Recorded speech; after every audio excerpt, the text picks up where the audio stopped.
Ano ba yung flooding projects niya? Pumping station? Mm. Nasaan ba yung pumping station? Dapat sabihin niya kung nasaan. Hindi yung nagke-claim siya may 5,500, hindi natin alam, tapos ngayon nagkaroon ng dilubyo, abay, natabunan ng sobrang tubig. Kaya hindi makalabas ang tubig dahil wala nang lalabsan. Ganun kasimple. Mm. Kaya tumaas. Di ba? Yung physics lang yan eh. Pagtaas ng tubig, anong ibig sabihin? Walang malabsan. Lagyan mo ng butas yung baso, may malalabsan. Tama? Mm. So, hindi ko maintindihan. Hindi mo kailangan maging scientist para maintindihan yung flood control. O yan, yung mga ganyan. O, water 6 its level. Ayan, sa ano yan ha? Sa may Montalban Rizal po yan. Nakakalungkot, masyadong praning itong administrasyon na ito. Wala kang sabihin, kukulitin siya na ayaw magkomentaryo. Yung hindi niya pa na pagsasalita ng 2 taon, pagrespeto yon sa leader, who is Mr. Marcos. Yung hindi niya pagsasalita, tama lamang yon dahil hindi naman siya ang decision maker. Kung siya itatanungin, okay yon. Ngayon, nagsalita, designated survivor, kahit yung House of Cards, makikita mo yung impact na ang tagal niya sa news cycle. So, kinakagat ng tao, lahat ng sinasabi niya, hinihintay siyang magsalita. Pero pag tiningnan mo contrastingly, no, ang Pangulo, masalita, rhetorics. Pero si BP Sara, action. So, kung tingnan mo yung positioning nilang dalawa. Hindi masyado nagsasalita pero action. Nararamdaman ng tao. Yung isa, salita ng salita, pero hindi nararamdaman. Kahit nga mag-ikot ka ngayon eh. Yung pinuntahan niya, hindi naman nararamdaman. Bago yan, dating administrasyon, walang ganyan. Pangalawa, napapanahon na magkaroon ng separate institution ang Office of the Vice President kasi hindi naman sa lahat ng beses magkasundo yung dalawa. So napakahalaga yung seguridad nung dalawa. Pangatlo, makikita natin dun sa chronology of events, unti-unting inalis eh. Inalis muna ang BPSG at ilinagay nga dun sa PSC under AFP, tapos inalis yung police. Hindi naman nag-offer ng rason kung bakit ginawa yung ganon, pero kung titingnan natin, nangyari yan nung nag-resign si BP Sara sa DepEd. So, I guess yun nga yung sukli siguro sa pagre-resign. At siguro sinisigurado lang nila na walang elemento ng militar o pulis ang Vice President para kung sa anong mangyari sa hinaharap, hindi marahil pwedeng mag-stage ng kung ano ang Vice President. Yun ay sa isip nila. Wala naman yatang ganong iniisip ang Vice Presidente. Pero dito sa paliwanag ng Vice President, ito basahin lang natin yung nabanggit niya sa statement matapos ngang tanggalan siya ng security details, no. Nabanggit niya, I confirm that on July 22, 2024, an order was issued by the Chief of the Philippine National Police relieving all 75 PNP police and security group personnel that were previously assigned for my protection. I want to assure the public that this order will not affect my work in the Office of the Vice President. Tuloy-tuloy pa rin ang ating trabaho upang makapaghatid tayo ng serbisyo sa ating mga kababayan, lalong-lalo na sa mga liblib. Okay? Kasi walang takot din si VP Sara na pumunta sa mga lugar kahit delikado, no? Kakaiba din ito siya. o undeserved community sa ating bansa. I do hope, ito sa pinakahuling linya niya, I do hope, however, that with the latest directive of the Chief PNP, we hear less cries from the people regarding the proliferation of drugs in the country, and that even fewer shall fall victim to various criminal activities. Anong basa mo dito, Prof? Well, clearly, sinasabi niya, pwede naman akong do without that. Basta siguraduhin nyo lang yung trabaho nyo maayos. Alam mo, ang hindi naiintindihan ng ating mga kababayan, ang security binibigay, whether sa presidente o sa vice president, includes the family. No, hindi, when you look at it, kasi yung ibang nagkokomentaryo, para daw may army, may private army si Vice President. Hindi ho lahat ang sanib puwersa ng PNP at AFP under the VPSG ay sabay-sabay na nagtatrabaho.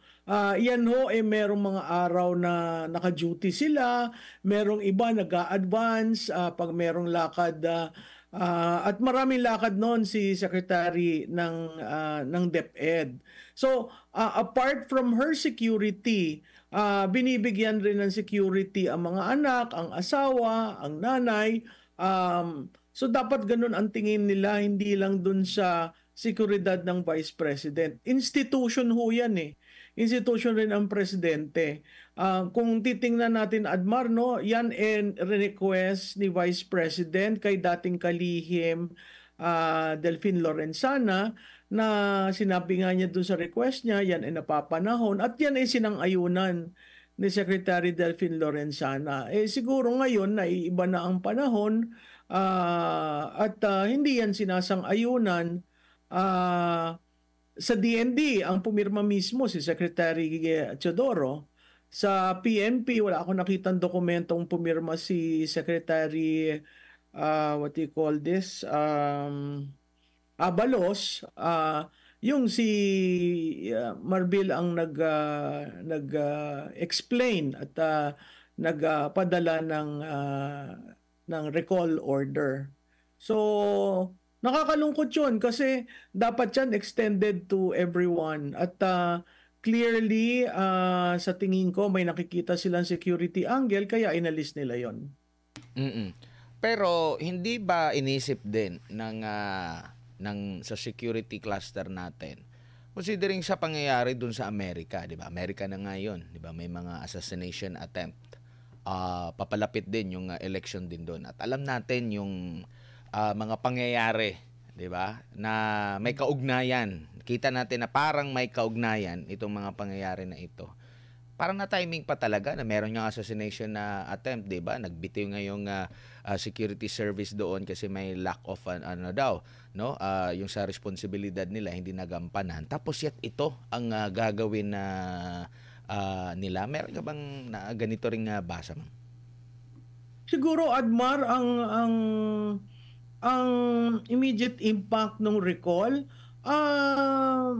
mapipilitan si Biping wag mag-ikot masyado. Pangalawa, mapipilitan siya probably to harness a different security group, one that is trusted.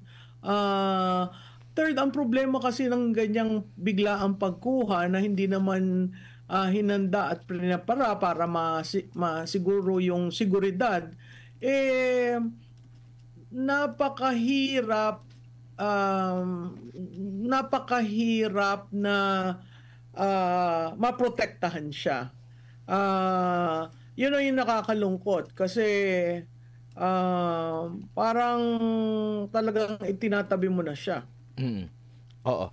And alam naman natin ang Pangulo, mas siya na nakilala siya na umiikot sa iba't ibang mga bansa. Si Vice President naman sa kanyang termino, alam naman natin na umiikot siya sa loob ng bansa, iba't ibang mga lugar ng bansa, para lalo na nung panahon siya ay Education Secretary, talagang pinupuntahan niya yung mga lugar na alam naman natin malayo or mahirap yung maipaabot agad yung serbisyo sa mula sa government at malaking bagay ito. Pag nakita mo kasi parang panahon pa rin din yan ng politika, 'di ba, Mamalu?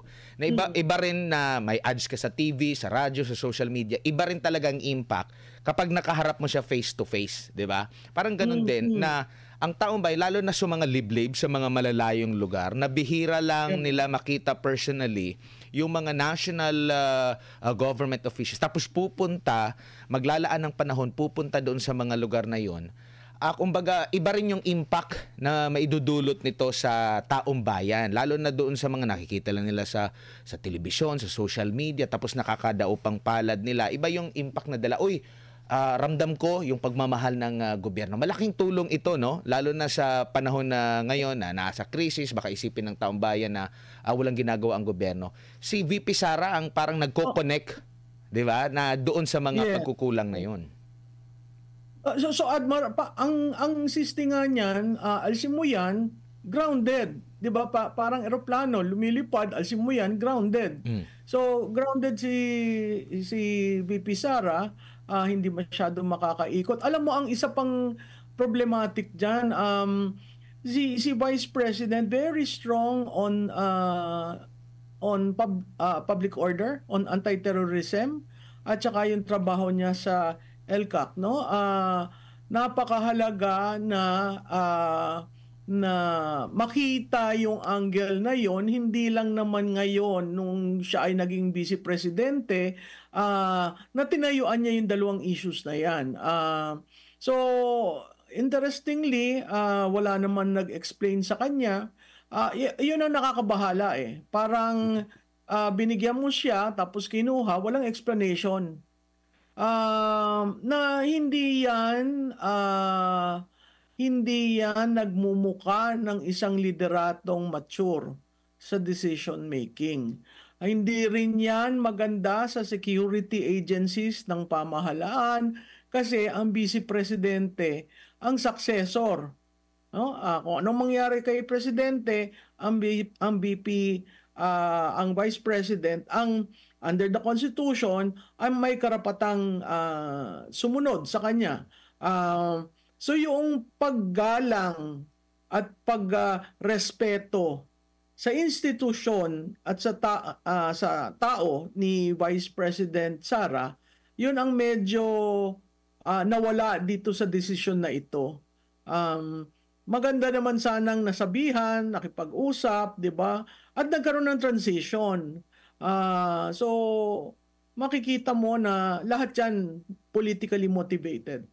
Tsaka yung mga statements, though kukonti lang itong mga pahayag or statement ni VP Sara, kasi alam naman natin yung role talaga niya, though ang mga ibang mga, lalo na yung mga pro-administration, pro-Marcos, gusto talaga niyang nila na pasalitain sa lahat na lang ng mga issues sa lipunan si VP Sara. Pero bagamat less nga itong kanyang mga statement, pero ano ito kumbaga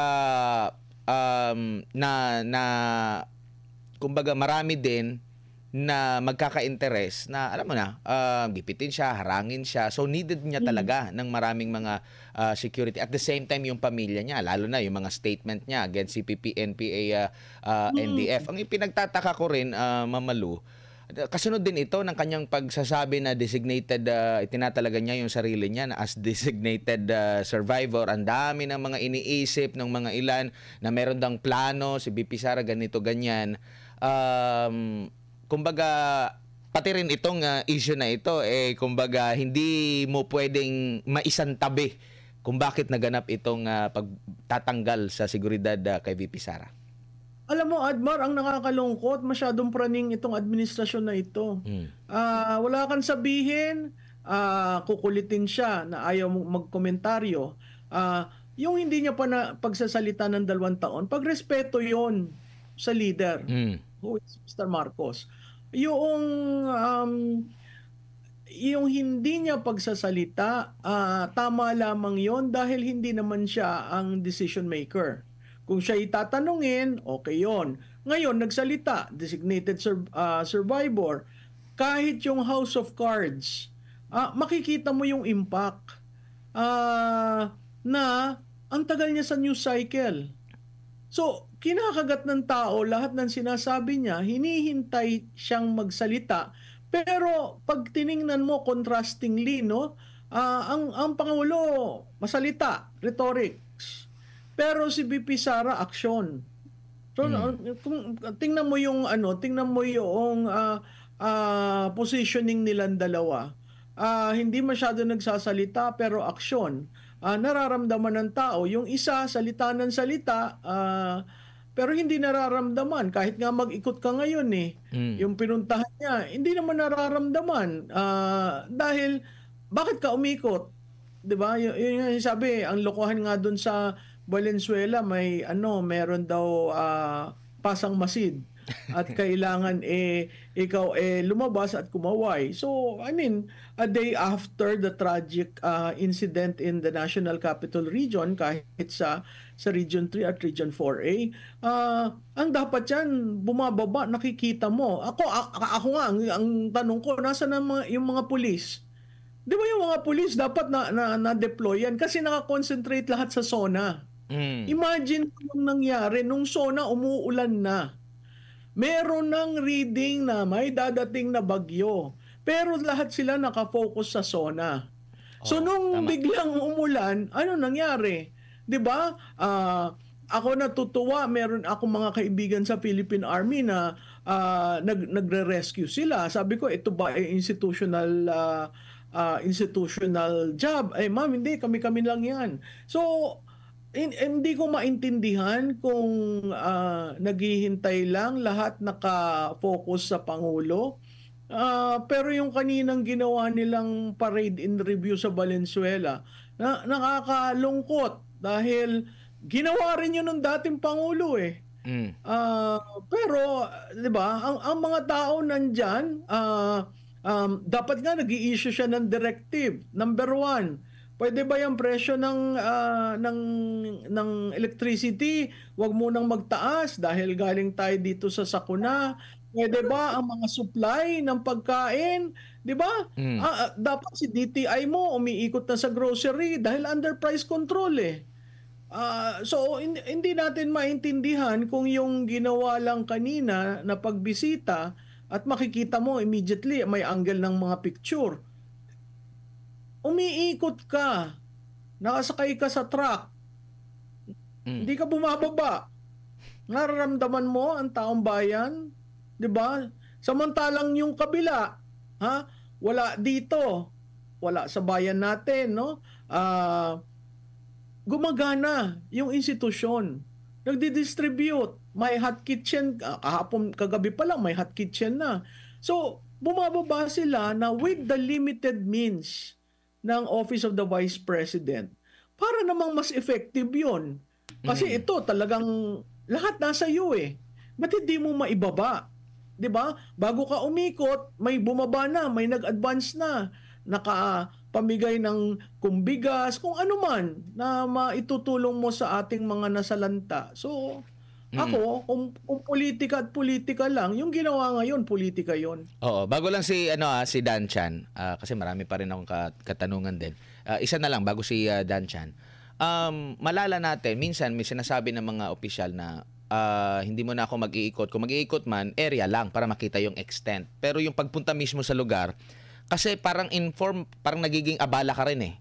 Kasi yung paghahandaan mo, halimbawa may advance party ka, mga pulis, 'di ba? Imbis na maging abala sa pagtulong sa ating mga kababayan, nandoon, magbabantay, magtitiyak ng seguridad. At the same time, yung mga tao rin, imbis na abala na mag-ayos sa kanilang bahay, kumbaga parang compulsory sa kanila na magpakita doon, kumaway at salubungin ng masigabong palakpakan at smile ang Pangulo. Parang hindi siya napapanahon.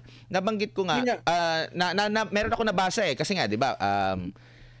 Tinutuligsa din si Pangulong Duterte during that time. Laging nagsasabi nasaan ang Pangulo. Ang sabi nga niya doon kay VP Lenny na kaya hindi ka pwede maging presidente kasi nagbibigay ka ng advice or kung ano man direktiba bago pa man tatama yung mismong kalamidad or kung ano man yung nakikita mo nagbabadya na kalamidad. Hindi ka magbibigay during na mismo sa kasi panahon na yan ng implementation. 'Di ba? Panahon na 'yan ng pagpapatupad kung ano man yung mga direktiba na kailangan at hindi mo pwedeng harangan 'yan or gagawa ka ng hakbang para mabawasan. Siguro next, basta ang importante lang naman diyan mapadama sa mga taong bayan na nandyan na agad yung gobyerno. Tapos saka ka magpapakita kung okay na ang lahat kasi sa akin tingin ko makakaabala ka 'di ba, sa ongoing na search, rescue, and pagbibigay ng ayuda sa mga nasalanta, Prof. Oo, alam mo, Admar, dalawang bagay na telling ha. Tama yan sinabi mo. Kahapon, nagpunta siya doon sa isang event, sa isang hotel, I can't recall. Bago pa NDRRMC.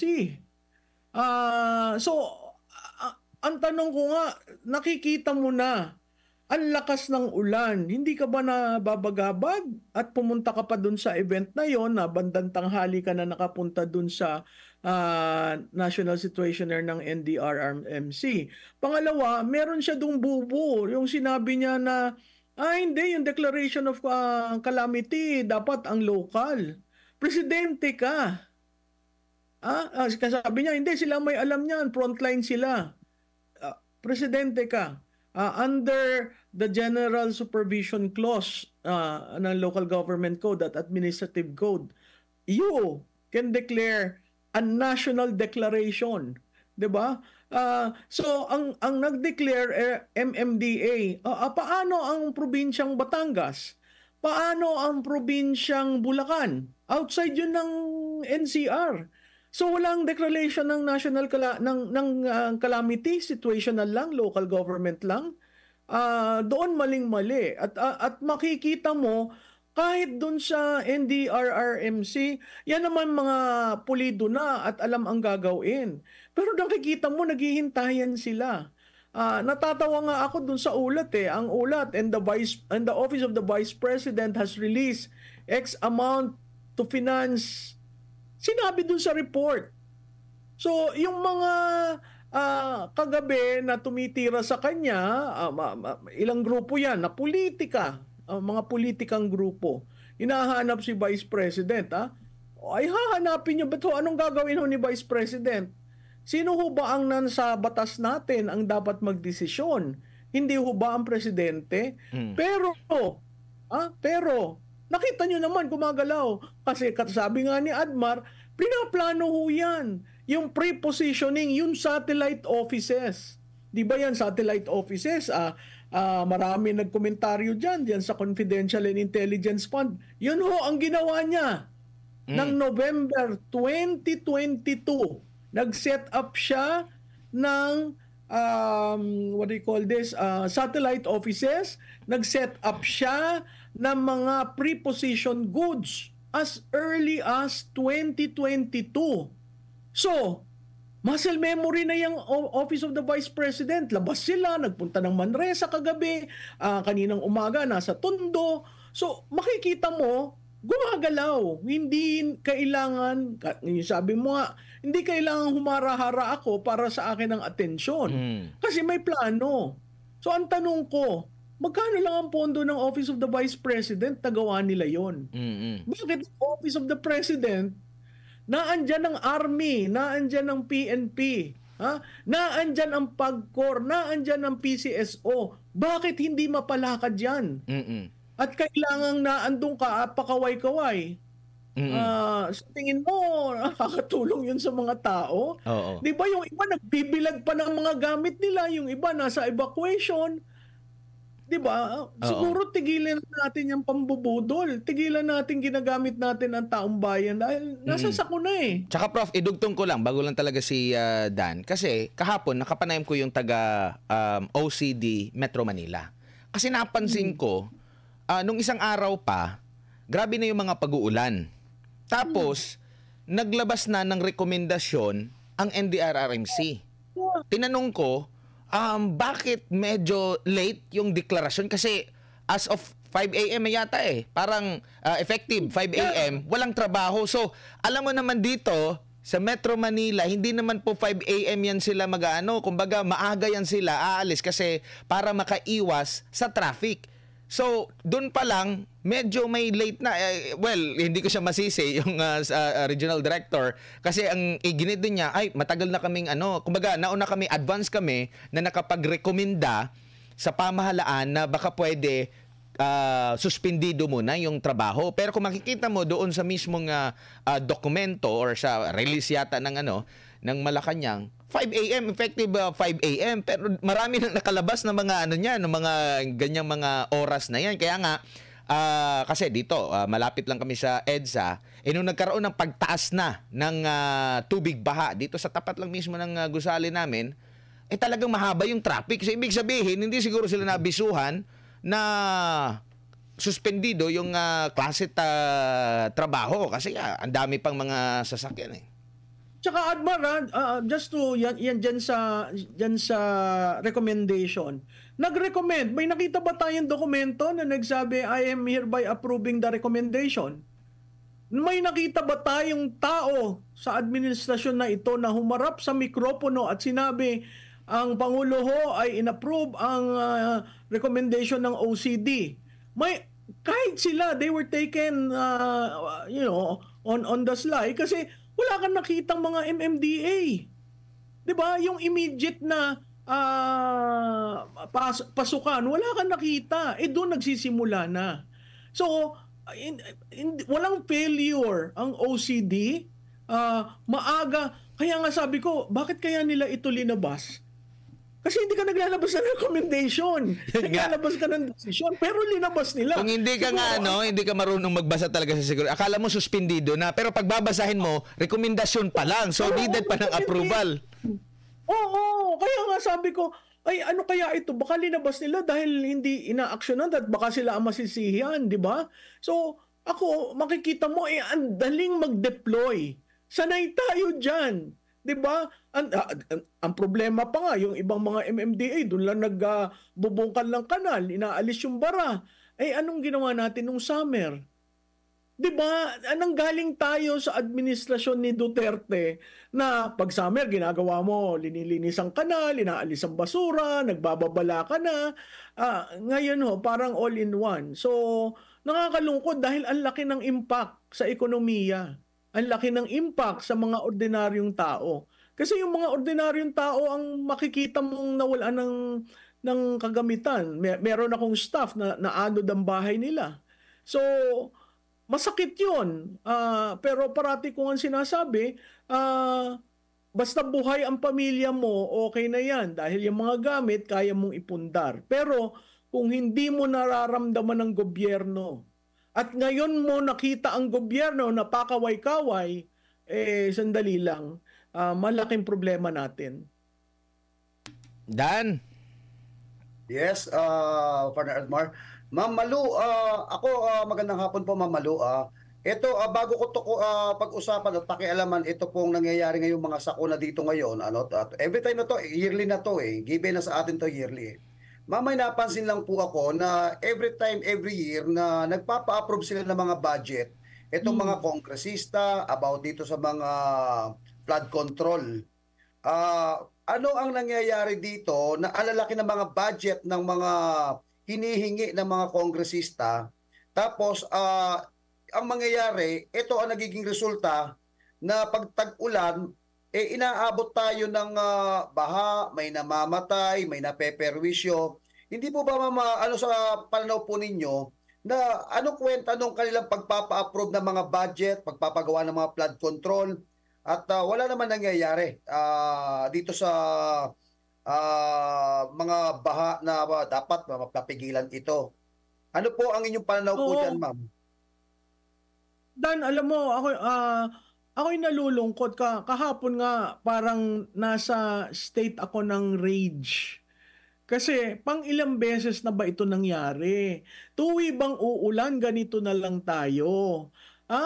Kung titingnan mo ang total budget na binibigay sa NCR compared sa anong region sa Mindanao, kakaunti ang Mindanao, dito nakabuhos lahat. Bakit ganito ang NCR? So siguro ang napakahalagang kailangang pag-usapan, napapanahon na bang magkaroon ng gobernur?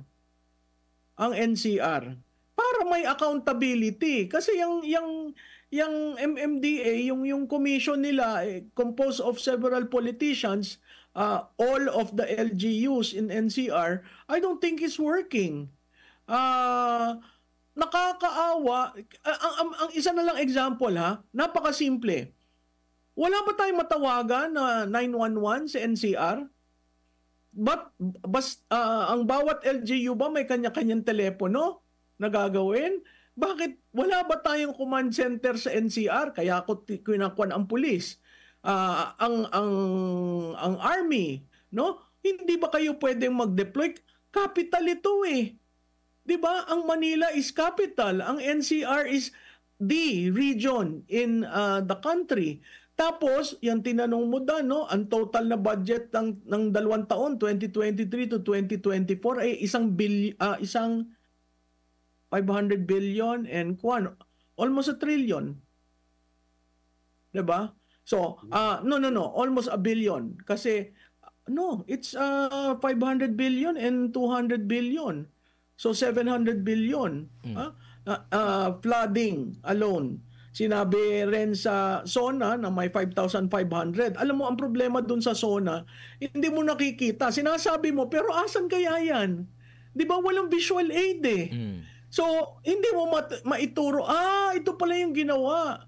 So, kung titingnan mo sa mga, at alam natin ano yung mga lugar na binabaha. Hindi naman yan kahapon lamang natin nalaman, di ba?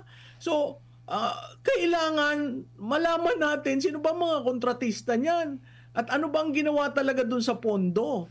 Kasi makakita ka ng ganyan, yung mga pinapakita niyong larawan sa NCR, di ba? Ito yata sa Rizal yan. So, makikita mo at kung titingnan mo ang Region 3, NCR at Region 4A are the highest voter population in the country. So, pag ginawa mo yung math mo, napakalaki naman ng taxes na binabayad natin na napupunta diyan sa mga floodwater program. Pero anong nangyari? Ba't ganyan? So, magkakaroon na naman tayo ng congressional hearing. Ilalabas. Ako, ang gusto kong malaman, sino kontratista? Kasi pag nalaman natin sino ang kontratista, malalaman natin, kaya pala. 'Di ba? Ilan ba ang kontratista na congressman? May alam ako. Kaso nagkakaso yun ng libel eh. 'Di ba? So, yun ang nakakalungkot kasi ang lahat ng tao, of course, magbabayad ng buwis. Pero nag-expect sila na maayos naman ang pamumuhay. Pero kung ganito ng ganito, 'di ba? Nakakalungkot kasi habang bumabagsak ang ulan, yung mga kaibigan ko nagtatawagan nga kami. Ang sabi ko, ano ba 'yan? Malapit na tayong magretiro pero ganun pa rin ang problema natin, yung problema ng ating mga magulang. Baha, serbisyo, nakakalungkot. Prof, balikan ko lang po ito, Prof. Ano po, sa madaling salita, sakit na po ito ng ating bansa na taon-taon nagkakaroon po tayo ng kalamidad. Ngayon, taon-taon na rin sakit ng ating bansa ang paghingi ng budget at walang transparency dito sa gobyerno natin at sa mga kontraktor. To make the story short, ma'am, tumbukin na natin, hindi kaya corruption talaga ang nagiging ang pinaka dulo nito, kaya nagkakaganito po ang ating bansa at lalong-lalo na tuwing magkakabagyo may namamatayan, nalulubugan, nasisira ang mga gamit, ano? Hindi kaya ang talagang dahil sa kawalang transparency ay corruption po, ma'am, ang talagang nakikita nating problema. Tama kayo dyan, Dan. Corruption talaga. Dati ang corruption, sinasabi on the average, nasa mga 20 to 30%. Pero sa tingin ko ngayon, napakalaki niyan. Kasi magkaroon ka ba naman ng unprogrammed fund? 'Di ba? So yung corruption, napakahalaga niyan. Kasi kung titingnan mo rin, ilang beses pumalakpak ang mga kongresista. Ano yung mga hot button issues na pinag-usapan? Hindi ba ang Pogo corruption rin? Oh. Kaya ang akin, napakahalaga nating sabihin sa ating mga politiko, pwede ba ang edukasyon walang korupsyon? Pwede ba ang public works walang korupsyon? Sa tingin ko yung sinabi ko na huli, mahihirapan dahil maraming kongresista na AAA. Tsaka may ano ba, may tawag nito ma'am, mayroon bang friends na mag-chip in para makahanap nitong mga smuggler na magbibigay ng reward? O tsaka mga kurap. Eh wala tayong ganyang naririnig ma'am. Tsaka itong ano, kung gaano karaming tagapagsalita dyan sa West Philippine Sea, pagdating sa inflation dyan sa corruption, walang masyadong nagsasalita. Bakit kaya? Tama ka dun, Admar, ako nga hinihintay ko kung sino na yung smuggler eh. 'Di ba? Kasi nung second zona, ang panahon nyo ay Tapang. bilang na. Di third zona, ito na ho ang aming kinulong at kinasuhan ay wala. 'Di ba? Pangalawa, ito na ho ang budget ko. Yun, inihintay ko yung budget eh. Kasi ang lokohan nasa budget, yung unprogrammed fund nasa budget. Si Maharlika, hindi nasabi. Si PhilHealth, nayaan, Dan, no? Yung sa tanong ni Dan, talagang corruption yun, malversation yun. At hindi ho yun subsidy. Ang sinasabi ng mga politiko at leader, subsidy daw yun. Hindi ho, contribution ho namin yun. Premium ho namin, kami ang nagbabayad. Paano ho naging subsidy yun? So nakakalungkot itong mga magmula PhilHealth and Program Fund, yan si Maharlika, si smuggling, walang na-mention. So para bang naka-post tayo nung nagsosona, yung pangatlong sona, tapos naghihintay ka ng, ayan na, malapit na, wala na naman. Tapos Father Admar, isingit ko lang ito at marami po kasi Professor ang nagtatanong dito. Ito kasi yung hinahanap tuwing magkakaroon ng kalamidad. Ang nakapaloob po sa EDCA ay meron silang humanitarian. Ngayon, hinahanap po namin ngayon dito particularmente sa lugar namin, malapit kami rito. Sa base militar, Pampanga ako ngayon eh. Hinahanap ko yung mga EDCA sites, wala akong makita. Mapakipaliwanag po sa mga manonood, bakit kaya inilagay po yung humanitarian sa kasunduan diyan po sa EDCA? Para maliwanagan po ang ating mga nanonood. Ngayon, parang multo, hindi mahagilap eh. Well, Dan, alam mo, isang pambubudol yung EDCA eh.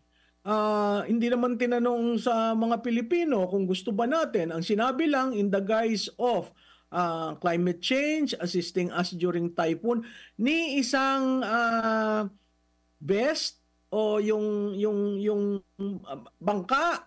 Ako nakita. Kung yan ay totoo, 4 na EDCA, sa 4 na EDCA magkano ang value niyon? 'Di ba hindi nga humingi ng renta? At ibibigay na lang daw through assistance. Ngayon may bagyo, pustahan tayo ang embasada ng US. Next week meron na naman yang pagtulong. Pero babalik tayo.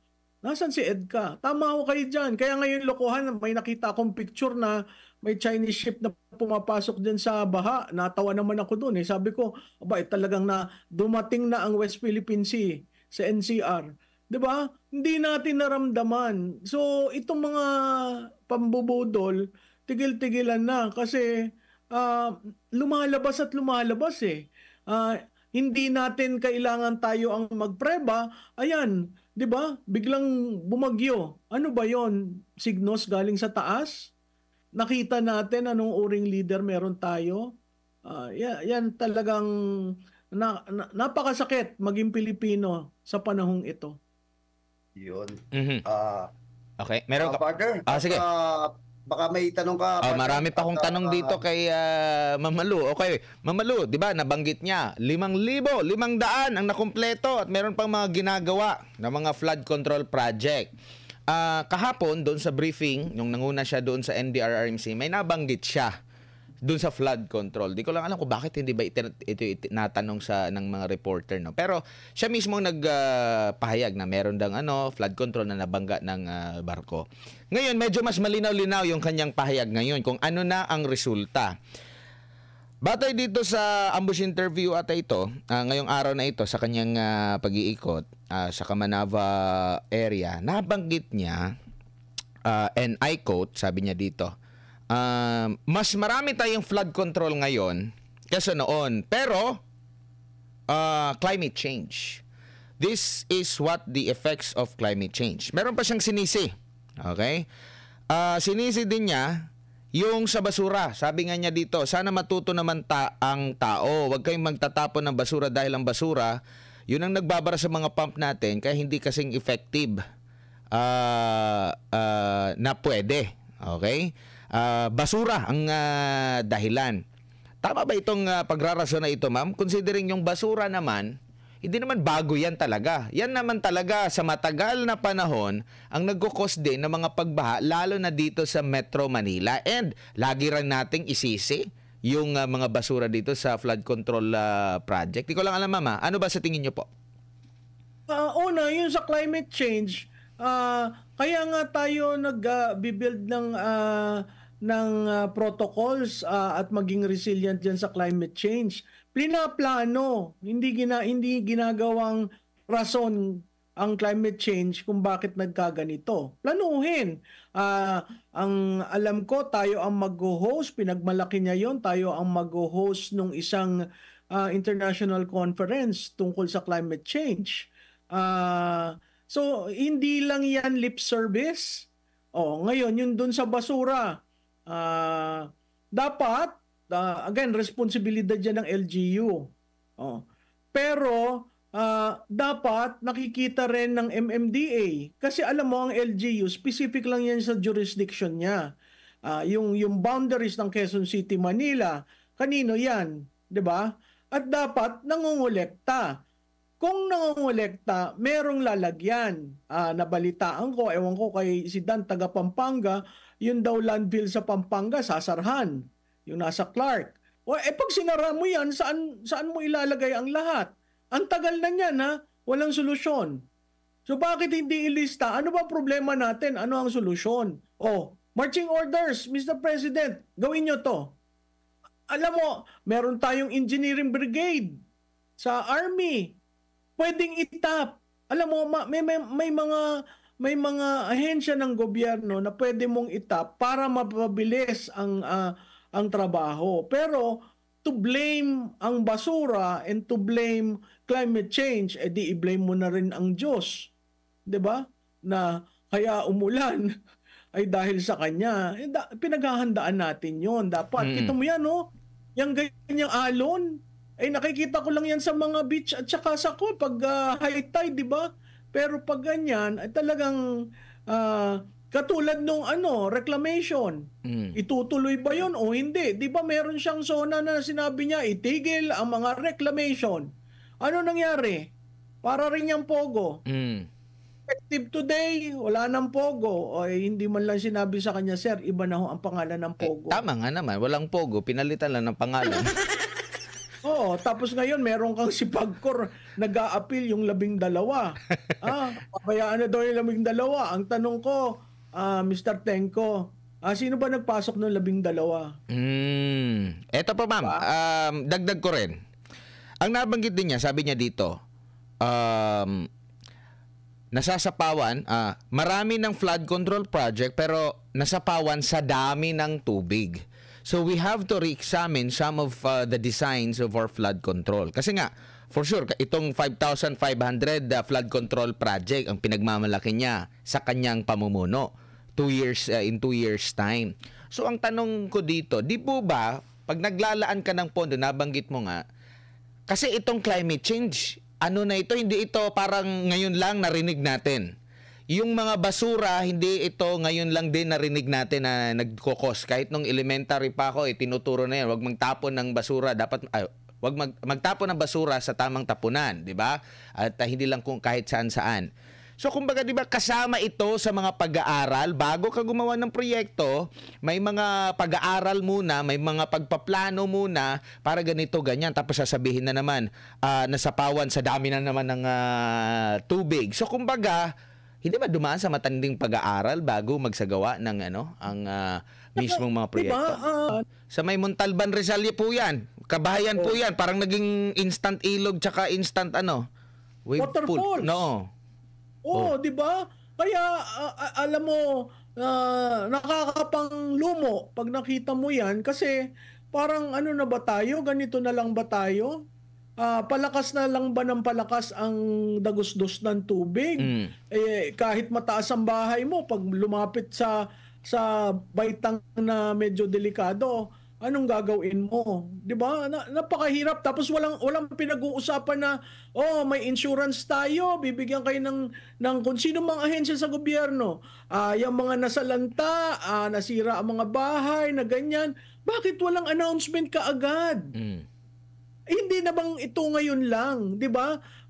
Yung mga may libreng yero, pako, bla bla bla, ikukunin dito sa Pag-ibig Fund ba yan?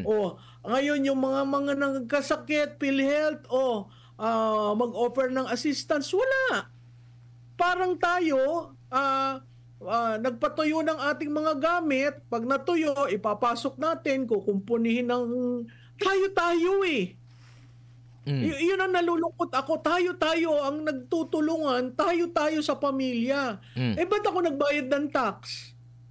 'Di ba? Kaya ka nga nagbayad ng tax para ang gobyerno matulungan ka. Ngayon, ang mga tao naghihintay, wag na nating dalhin dyan sa ayuda, yung mga pamigay-bigay.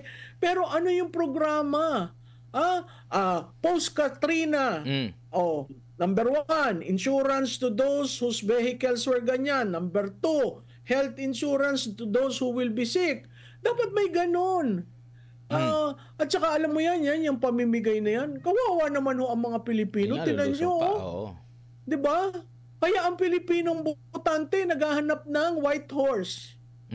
Yung white horse na susulba ng lahat ng problema. Tatatuhin mo ba ang Pilipinong ganyan? Hindi ba dapat meron ka ng advance team? Ginagawa lang kita mo. Meron pang meron pang camera at lahat eh. Bakit hindi mo ibaba sa isang lugar na andon nakasalansan yung mga tulong at dinidistribute ng maayos? Hindi yung biro mo baha pa yan, lulusong pa sila ulit sa baha. Magkakagulo, hindi pa proper yung Diba? Pero ito ma'am, nakakakawa kung ganyan ang tingin mo sa mga botante. Opo. Pero ma'am, sabi naman dito ng government, nakahanda naman silang umutang $500 million. Merong standby credit line. Yun lang yata yung solusyon nila, ma'am. Wala na dun sa specifics. Basta meron kaming utangin sa World Bank. Alam mo, again, sila ang nagsabi na 83% of the budget was released first quarter of this year. Which means 17% ang naipon, ang naiiwan na lang. Kaya nga ang tanong ko, paano pag nagkaroon ng dilubyo? Saan kayo kukuha ng pera? Ito, perfect example. 17% ang naiiwan sa 5 trillion na budget. Kung naibaba, kung totoo yung sinasabi nila na 83% na ibaba, bakit hindi makakilos na mabilis ang mga ahensya? Nasa inyo na yung pondo eh. 'Di ba? Ayun, alam mo, it's one thing to say it, another thing to actually act on it. At itong administrasyon, kulang ng aksyon. Pwede mo namang gawing alam mo yan, nagalit na naman ako. Yung truck na ganyan. Ako, biro mo para kang kwan eh. Parang ito ang amo, ikaw dyan. Lumapit ka sa amin, bibigyan ka namin. Ganun ba ang tingin nyo sa taong bayan? Diba? Tsaka yung ibang mga kababayan natin baka magrereklamo. Bakit dumain kami sa pila tapos mayroong mga ganito, ganyan na mga rekisitos tapos yun, nagbigay lang si President, pwede naman agad matanggap. Bakit ganito? Hindi na pantay-pantay yung pagbibigay ng tulong. Magrereklamo na. At saka ilan yung mabibigyan mo na from the truck? Sige nga. Hindi kaya magkagulo pa yan? So, I mean, these things, kung plano mo, kahit wala ka dyan, na ooperate yung plano. Maayos ang distribution, di ba? So kita mo ito, under the di ba, nauulanan. O yan, yung isa kay Kwan yun, kay BP yun. Oo. Maayos ang distribution. Hindi naman kailangan na may magpa-epal po dyan. Kasi ang importante dyan, ramdam nila na yung mga nababanggit na mga plano, proyekto ng isang ahensya ng gobyerno, ramdam nila na parang nag-ooperate kasi nabigyan sila. Hindi yung kagaya niyan na ang daming mga ipinangako, ang daming mga sinabi, parang hindi ramdam. Ma'am, example lang po ma'am. Like kagaya po dyan sa Marikina. Sa Marikina River, sa panahon ng Duterte administration, talagang national government ang nag-intervene na rin kasi hindi yan kakayanin ni Mayor Marcy ng Marikina talaga, no? Yung pagpapalalim, yung sa dredging na tinatawag. Kaya nagkaroon, 'di ba, bago nga mag-step down ang Pangulong Duterte, nagkaroon pa ng turnover, no, doon sa at least kumbaga maintenance na lang yung gagawin nila, pagpapalalim, dredging sa Marikina. After no, nasubukan agad yung resulta ng proyekto na yon at tabong ipinagmamalaki ng Marikina LGU na tumaas yung level ng tubig pero mabilis lang din ang pagbaba. Same lang din yata ngayon. Wala tayong narinig. Okay? Wala tayong narinig na sobrang epekto talaga. Unlike sa mga nakalipas na mga taon, dyan po sa Marikina, yan talaga yung pangunahin na naapektuhan. Pero ngayon, mabilis lang yung pagtaas, mabilis din yung pagbaba. So makikita mo, ramdam ko yung may magandang resulta yung isang proyekto na ipinagmalaki, 'di ba? So yun yung best na makakapagpatunay. Hindi lang yung meron kaming project, 'di ba? Hindi kasi doon nagtatapos eh. Ang ending diyan is yung resulta. Ano ang resulta? That's right. Mm-hmm. At saka ang taong bayan, alam naman nila yan eh. Sila yung nasa baba. Na-improve ba ang buhay ko o nasalanta na naman ako? 'Di ba? Ito pa, bilang panghuling topic ko ma'am, kasi sa inilabas po na statement ng Office of the Vice President, nabanggit ng OVP. The Vice President is on a personal trip kasi nga hinanap nga siya. Sabi ko nga, kaya nga ang title natin, Presidente na ba si VP Sara? Kasi sa pagkakalam ko, VP pa lang siya. Pero parang ang singil ng mga kritiko sa kanya, pang presidente na. Masyado namang atat. Parang atat naman sila masyado na maging presidente si VP Sara. Sabi dito, the Vice President is on a personal trip with her family overseas. Her departure received the necessary approvals as evidenced by the travel authority issued by the Office of the President dated July 9, 2024. We thank the public for respecting the privacy of the other members of the family. The timing of the trip coinciding with Typhoon Karina is unfortunate. Nonetheless, the Disaster Operations Center of the OVP, institutionalized by the Vice President, is always ready to assist families affected by calamities. Naalala ko dati sa panahon na hindi naman hinanap si VP Lenny. Last administration, wala tayong hinanap na VP Lenny kasi alam natin kung hanggang saan lang din yung kanyang kapangyarihan at ano lang yung kanyang opisina, 'di ba? Laging yung sinasabi na ang Vice President, spare tire lang talaga 'yan, 'di ba? Designated survivor, kumbaga. Pero ang presidente, lahat ng mga opisina ng gobyerno na pwede dyan sa bilang frontliner, hawak niya. Pwede siyang, yung boses niya, na yun di ba? Hindi na kailangan ng, kumbaga, batas. Pag nag-utos siya, which is yan yung ina-exercise dati ni Pangulong Rodrigo Duterte, may boses siya, ibig sabihin, utos na yon, hindi na needed nga ng, ng kasulatan, diretso na. Gagawa ka agad ng, Pero, ang hinahanap nila, ang Vice Presidente, parang baliktad. Mm-hmm. Oo, tama yun ha. Maganda yung explanation ni VP eh. Kasi yung travel authority, nanggaling yun sa sino ba ang supervisor niya? Sino ba the person on top? Di ba? So kumuha siya ng travel authority sa presidente at grinant yun. Dito sa mga tumitira na galing sa kampo ng Pangulo, alamin nyo muna yung procedure. Hindi naman basta-basta nakaka-travel ang taong gobyerno. Ang taong gobyerno, kakuha ng travel authority. I-present mo ang travel authority sa immigration. Diba?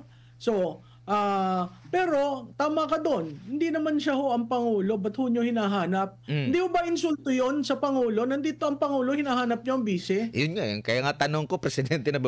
Masyado namang atat sila na maging presidente si BP Sara. Oh. And yet, Admara, kahit wala siya, gumagana ang OBP. Yun ang tingnan nyo. Dahil pinagplanuhan as early as 2023, muscle memory na ang execution, kaya pag may maha, puntahan na tayo sa warehouse. Ayos na tayo kasi the following day, bababa. Ganun ang operation pag may kalamidad. Hindi mo hihintayin. Pinakamasimple nga sa kalamidad, meron kang mainit na sopas eh. Tama. Mainit na, yun lang, ganun lang. Nakalaman sikmura, nakita mo ang mga anak mo at mga kapamilya, kumain kayo ng isang meal magkakasama, kaya nang bumangon uli eh. Pero yung yung medyo babarbasin mo ang mga Pilipino dahil dyan sa pagdaan ng truck na animoy ikaw superstar na kumakaway-kaway at shake ng hands tapos ibibigay mo yung karton. There's more professional way of handling that. And to my surprise, I don't know what OCD did. Or just wanted to have a political statement and pictures about him going to the people.